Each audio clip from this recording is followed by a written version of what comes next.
नमस्ते दोस्तों, मैं हिम्मत सेठ एक बार फिर आपके सामने उपस्थित हूँ नए विषय और नए वीडियो के साथ।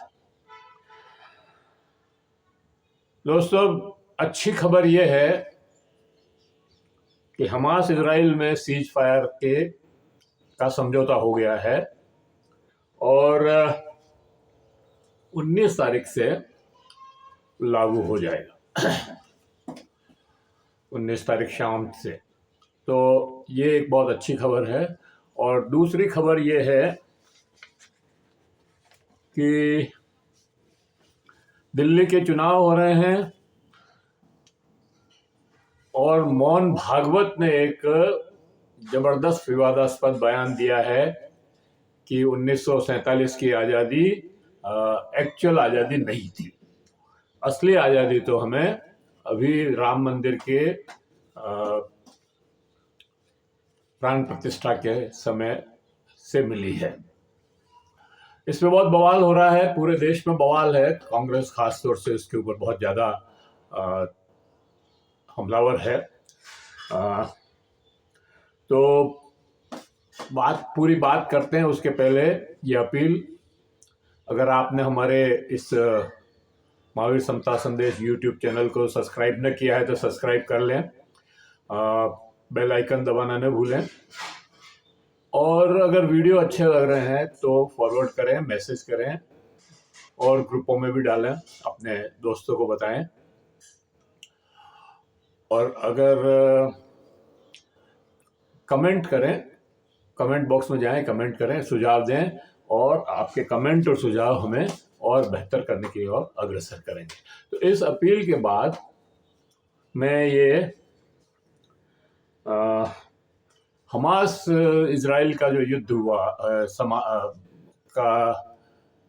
समझौता हुआ है युद्ध विराम का, उसके बारे में अपन चर्चा करते हैं। तो दोस्तों, ये है कि 8 अक्टूबर 2023 से ये युद्ध चल रहा था। इसके बीच में हिजबुल्ला भी बीच में आया और हुती भी अभी भी है बीच में, और ईरान तो समर्थन कर ही रहा था गाजा का। लेकिन इन सब के बीच में 15-16 महीने से जो ये युद्ध चल रहा था, उसमें गाजा बिल्कुल तबाह हो गया, तहस नहस हो गया। फिलिस्तीनी जो 23 लाख फिलिस्तीनी थे, उसमें से 90% करीब जो है विस्थापित हो गए,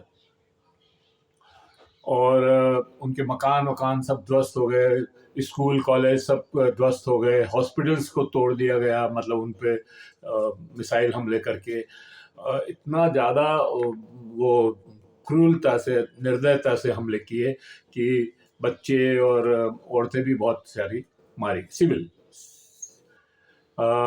लगभग ये समझिए आपके 46,000 लोग मारे गए। उसमें आधे से ज़्यादा, मतलब लगभग 60%, बल्कि 60% तो है ही, बच्चे और औरतें मारी गई। तो इतना विभत्स ये कांड हुआ है, मतलब ये युद्ध हुआ है कि इसकी कोई कल्पना नहीं की जा सकती। तो लेकिन ये एक अच्छी बात है कि अब ये युद्ध विराम हो रहा है। हो जाए तब है अभी भी, मतलब वैसे तो तय हो गया है कि 19 जनवरी से ये लागू हो जाएगा।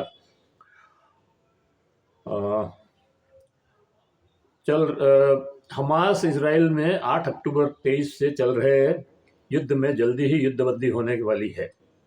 दोहा में अमेरिका और कतर की मध्यस्थता में हमास इजराइल के प्रतिनिधियों के बीच बातचीत हुई और दोनों पक्ष युद्धबंदी के अधिकतर बिंदुओं पर सहमत दिखे। वार्ता में अमेरिका के राष्ट्रपति जो बाइडेन और निर्वाचित राष्ट्रपति डोनाल्ड ट्रंप के दूत भी मौजूद रहे। वार्ता में कतर के प्रधानमंत्री शेख मोहम्मद बिन अब्दुल रहमान अल थानी भी शामिल हुए, जबकि अमेरिका, कतर और मिस्र के अधिकारियों ने दोनों पक्षों में मध्यस्थता की। बैठक में शामिल रहे एक अधिकारी ने कहा कि गाजा युद्ध के लिए अगले 24 घंटे महत्वपूर्ण हो सकते हैं, जबकि कतर के विदेश मंत्रालय ने कोई टिप्पणी करने से इनकार कर दिया। हमास इजराइल के बंधकों को छोड़ने के लिए तैयार हो गया। बदले में इजराइल सरकार फिलिस्तीनी बंधकों को रिहा करेगी। अब लगभग तय हो गया है कि युद्ध विराम 19 जनवरी 2025 से लागू होगा, जो 45 दिन तक चलेगा। इसके बीच कई चरणों में बंधकों की अदला बदली होगी। हमास अपने यहाँ से पहले बच्चों, औरतों और वरिष्ठ नागरिकों को छोड़ेगा। गाजा पट्टी में से इजराइल अपने सेना को धीरे धीरे हटा लेगा। पहले चरण में 23 बंधकों को छोड़ा जाएगा। इससे दूसरे चरण में को लागू करने के पहले दोनों पक्षों में 16वें दिन बातचीत होगी, और सब ठीक ठाक रहा तो सभी सैनिकों की रिहाई, बाकी बंधकों की रिहाई के साथ साथ युद्ध विराम को स्थायी करने की बातचीत होगी।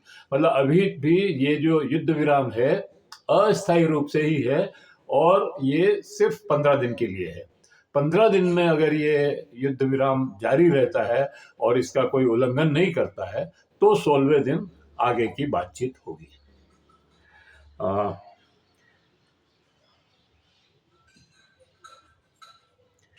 तीसरे चरण में भी मैं सभी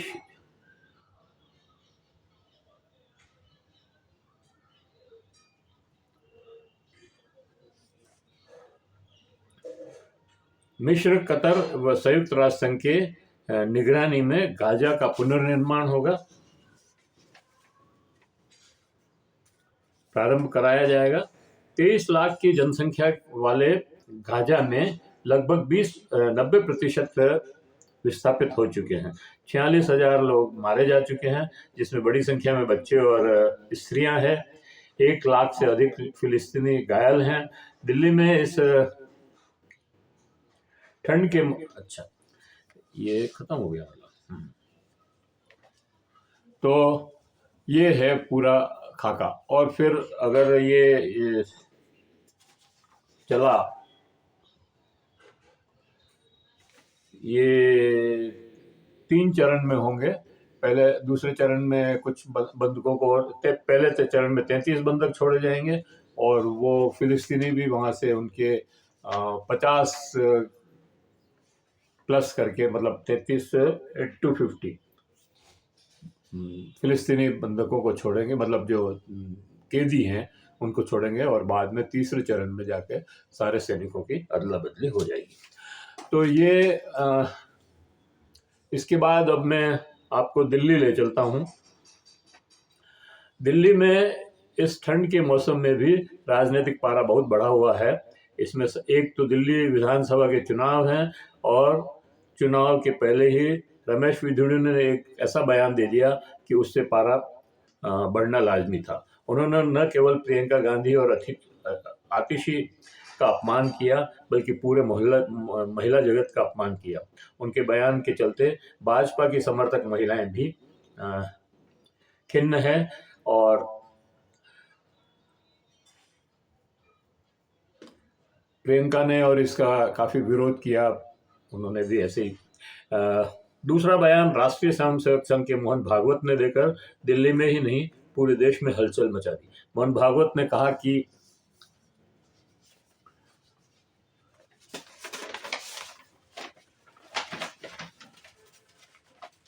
असली आजादी तो राम मंदिर की प्राण प्रतिष्ठा की रोज मिली थी, और 1947 में तो केवल राजनीतिक आज़ादी ही मिली थी।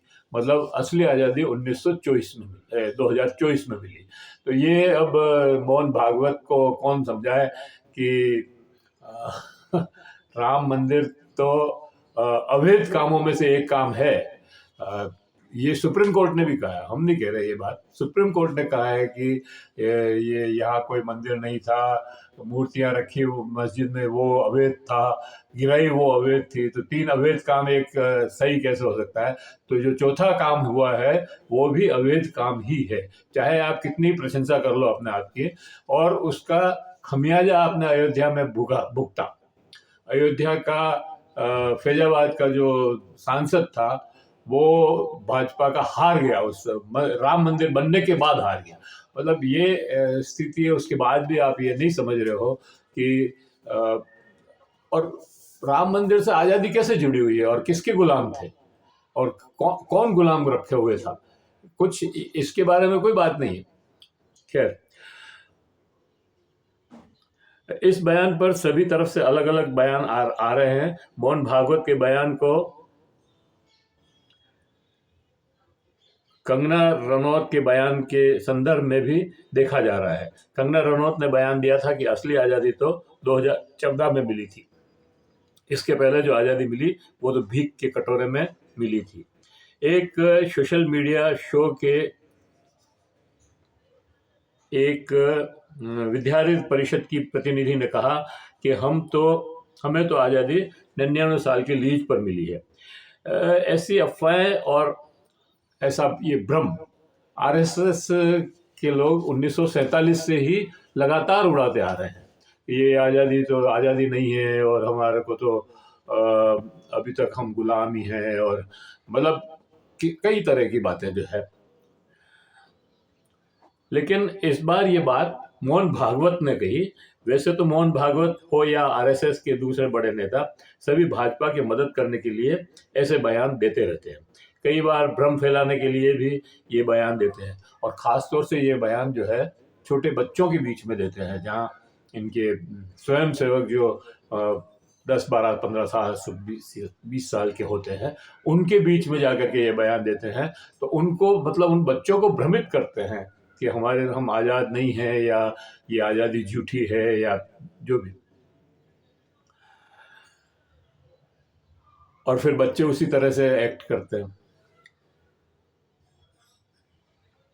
भाजपा को मदद करने के लिए ऐसे बयान देते रहते हैं, कई बार भ्रम फैलाने के लिए भी ऐसे बयान देते हैं, और लोग इस पर ही चर्चा करते रहते हैं।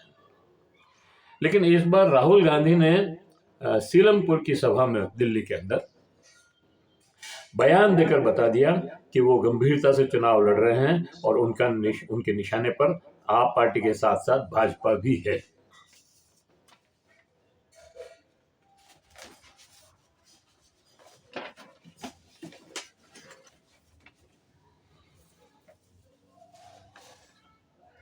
इसके साथ ही कल कांग्रेस के नए कार्यालय इंदिरा भवन के उद्घाटन के समय राहुल गांधी ने आरएसएस भाजपा को तो निशाने पर लिया ही, इसके साथ ही भारतीय राज्य व्यवस्था यानी ब्यूरोक्रेसी और सभी संवैधानिक संस्थाओं पर भी हमला बोला, और कहा कि हमें इन सब से लड़ना पड़ रहा है क्योंकि ये संस्थाएं स्वायत्त नहीं रही है, इन सभी पर भाजपा ने अवैध रूप से कब्जा कर लिया है।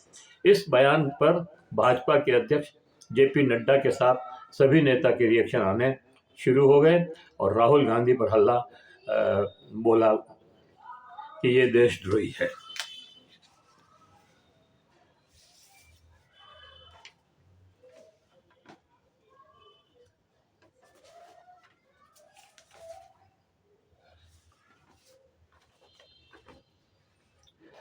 राहुल गांधी ने भागवत पर हल्ला बोलते हुए कहा कि ये देशद्रोह है, इन्हें गिरफ्तार करना चाहिए। राहुल ने कहा कि अगर कोई और देश होता तो अब तक मोहन भागवत गिरफ्तार हो गए होते। आरएसएस का आज़ादी की लड़ाई में कोई भूमिका नहीं थी। 1942 के भारत छोड़ो आंदोलन के समय इनके नेता श्यामा प्रसाद मुखर्जी मुस्लिम लीग के फजलुल हक की सरकार में मंत्री थे, और कांग्रेस पर कड़ी कार्रवाई करने की चिट्ठी और इस 1900 आंदोलन के अंग्रेजों भारत छोड़ो आंदोलन को दबाने के लिए वायसराय को चिट्ठी लिख रहे थे। तो ऐसे में ही इनके दूसरे नेता माफी वीर सावरकर सुभाष बोस की सेना के विरुद्ध अंग्रेजों की फौज में अपने नौजवानों को भर्ती होने के फॉर्म भरवा रहे थे, और वो लड़की से रहते थे। मतलब सुभाष बोस जो कोहिमा तक आ गए थे, उनसे लड़ रहे थे, और उनको हराने के लिए ये सावरकर जो है अंग्रेजों की फौज में भर्ती होने के लिए अपने नौजवानों से फॉर्म भरवा रहे थे, जबकि वो लोग जाना चाहते थे सुभाष बोस की सेना में। बच्चे सुभाष बोस की सेना में जाना चाहते थे, आजाद हिंद फौज में, लेकिन वो उन्हें बरगला कर अंग्रेजों की फौज में भर्ती करवा रहे थे। तो ये इनका चरित्र है, और ये देशद्रोही अपने आप को राष्ट्रभक्त कहते हैं, और दूसरों को सर्टिफिकेट बांटते हैं देशद्रोह करने का। सच बात यह है कि आजादी की लड़ाई में गुरु गोलवलकर ने भी राष्ट्रीय स्वयंसेवक संघ के लोगों को आजादी की लड़ाई में भाग लेने से रोका था, और उन्होंने कहा था कि अपनी शक्ति को व्यर्थ मत करो अंग्रेजों के खिलाफ लड़ करके, हमें तो हमारे पहले दुश्मन मुसलमानों से लड़ना है, और दूसरे कम्युनिस्टों से लड़ना है, और फिर ईसाइयों से लड़ना है। तो ये 3 दुश्मन उन्होंने बताए थे। लेकिन राहुल के इन दोनों बयानों से, खैर राहुल के इन दोनों बयानों से संसद में राहुल की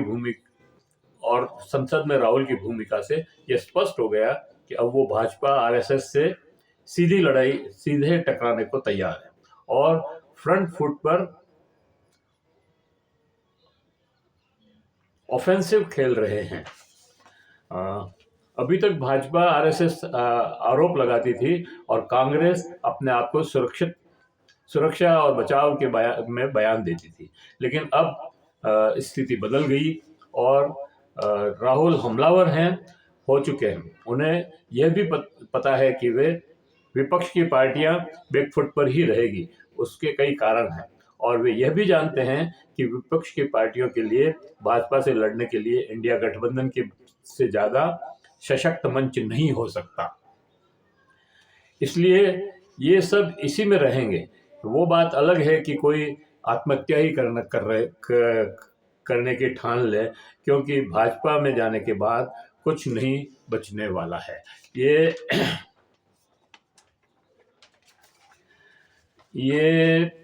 स्थिति है कुल मिलाकर के। मतलब अब राहुल गांधी,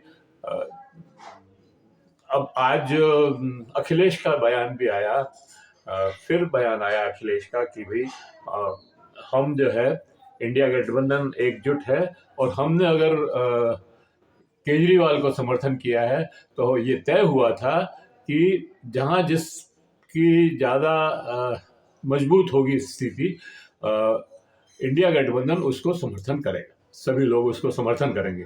और इसमें तो कोई दो राय नहीं है कि दिल्ली में केजरीवाल की पार्टी, आप पार्टी जो है सबसे मजबूत पार्टी है, वो तो भाजपा से भी मजबूत है। लेकिन राहुल गांधी और कांग्रेस वहां पर 15 साल राज कर चुके हैं, और इन्हीं के वोटों को चुरा करके या इनके तोड़ करके दूसरी पार्टियों में चले गए, तो इनका हक बनता है कि ये वहां पर अपना चुनाव लड़े। तो ठीक है, राहुल गांधी कांग्रेस अलग चुनाव लड़े, और इस दिल्ली के चुनाव के बाद फिर हम एक साथ हैं, सारे विपक्षी दल जितने भी इंडिया गठबंधन के दल हैं वो कहीं नहीं जा रहे हैं, और कोई छोड़ने को तैयार नहीं है। शरद पवार ने भी आज इसी तरह के बयान दिए हैं। तो हम समझते हैं कि इंडिया गठबंधन अभी और मजबूत होगा, एनडीए टूटेगा, एनडीए में दरारें पड़ रही है और पड़ेगी। तो इसी नोट के साथ मैं इस वीडियो को समाप्त करता हूं, और ये आपसे अपील करता हूं कि अगर आपको वीडियो पसंद आया हो, आशा करता हूं कि आपको पसंद आया होगा, और पसंद आया हो तो आप इसको फॉरवर्ड करें, अपने दूसरे सोशल मीडिया पर डालें, अधिक से अधिक जगह डाल सकते हैं इसको आप, और लोगों से, अपने मित्रों से, रिश्तेदारों से, दोस्तों से और ग्रुप से समर्थन के लिए कहें, और हम इस महावीर समता संदेश यूट्यूब चैनल को सब्सक्राइब करने के लिए भी कहें। और अगर आपने भी अभी तक ये यूट्यूब चैनल सब्सक्राइब न किया है तो सब्सक्राइब कर लें, बेल आइकन दबाना न भूलें, क्योंकि सब्सक्राइब करने का फ़ायदा यह है कि जब भी हम नया वीडियो बनाते हैं आपको उसका नोटिफिकेशन मिलता है। तो इस वीडियो को यहीं समाप्त करते हैं, मिलते हैं किसी और वीडियो में किसी और विषय के साथ। थैंक यू, धन्यवाद, जय भारत, जय हिंद।